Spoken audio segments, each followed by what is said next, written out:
Back at it today with another season preview, as today we're going to be looking at the Pittsburgh Pirates. No real intro needed here, let's get right into the video. The Pirates are coming off yet another underwhelming season in 2022 as they won 62 games and lost 100. And this was the second consecutive season in which they lost 100 games, as they lost 101 games back in 2021, and they also haven't made the postseason since 2015. So it's safe to say Pirate fans haven't had much to watch for a pretty long time now. And obviously losing 100 games means you don't have the best roster in the league, but this offseason it looks like the Pirates have made some moves to improve off of last year's roster. They haven't picked up any huge names, but they have picked up some impact players in Ji-Man Choi, Andrew McCutchen, Carlos Santana, Vince Velasquez, Connor Joe, Austin Hedges, and Rich Hill. As for their subtractions, they really only lost Michael Chavis and also Ben Gamel, who is a free agent. Now looking at last year's team offensively, they were pretty bad as they had a 655 team OPS which ranked 28th and 158 home runs which ranked 18th. When looking at this year's projected lineup, we have to start with O'Neal Cruz, who last year hit .233 with 17 home runs and 10 stolen bases. Cruz is not only a very good player, but he's also one of the most exciting players to watch in baseball, and I would not be surprised at all to see him flirt with 30 home runs and 30 stolen bases this year. Another big name in this offense is Brian Reynolds, who last year hit .262 with 27 home runs and an .806 OPS. I would say Reynolds is the best player on this roster as we stand today, but he may not be on the roster for very long as he requested a trade a few months back. They also have Ke'Bryan Hayes, who last year hit .244 with 7 home runs and 20 stolen bases. Hayes' offensive game is still developing, but defensively he was the best defensive player in all of baseball last year. He is elite over at the hot corner, and he is one of the most exciting players to watch defensively. They also picked up Andrew McCutchen from the Brewers, who last year hit .237 with 17 bombs and 8 stolen bases. McCutchen definitely isn't what he once was, but he was still pretty productive last year for Milwaukee, and I think the same can be said about this upcoming season. Another name they picked up was Carlos Santana from the Mariners, who last year hit .202 with 19 home runs. Another under-the-radar pickup was Connor Joe from the Rockies, who last year hit .238 with 7 home runs and 6 stolen bases. I know those numbers don't jump off the page, but if you're a Rocky fan like me and you watched a lot of Rockies games last year, you will understand just how much of an impact Connor Joe had on the team.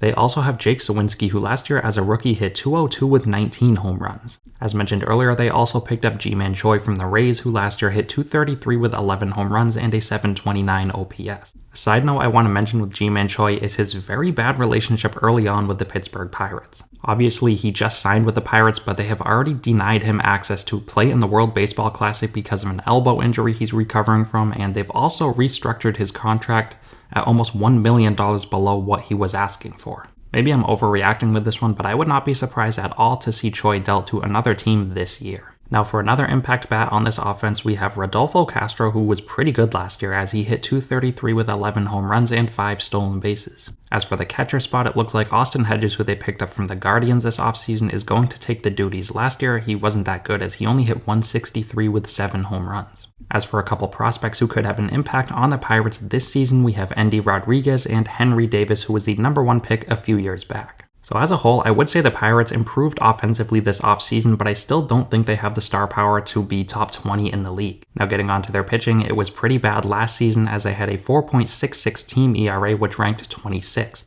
Looking at the starting rotation, it looks like Roansy Contreras is going to be the team's one heading into the season, as last year in 95 innings he posted a 3.79 ERA. They also have the former top prospect in Mitch Keller, who was also pretty good last year, as in 159 innings he had a 3.91 ERA. They also picked up Rich Hill from the Red Sox, who I definitely think is going to get quite a few starts throughout the season, as last year in 124 innings he had a 4.27 ERA. Another name in this rotation is JT Brubaker, who last year in 144 innings posted a 4.69 ERA. As for the 5th spot in the rotation, it's sort of up in the air at this point. I think they're going to roll with Vince Velasquez, who last year with the White Sox in 75 innings had a 4.78 ERA. I also want to mention Quinn Priester. He's their top pitching prospect, the number 60 prospect in baseball right now. I wouldn't be surprised at all to see him get called up this year and get lots of starts as well. So for this starting rotation, they do have some young talent, but I still think they're going to be one of the league's worst. Now moving on to their bullpen, it was definitely their weak link last year as they had a 4.72 bullpen ERA which ranked 29th.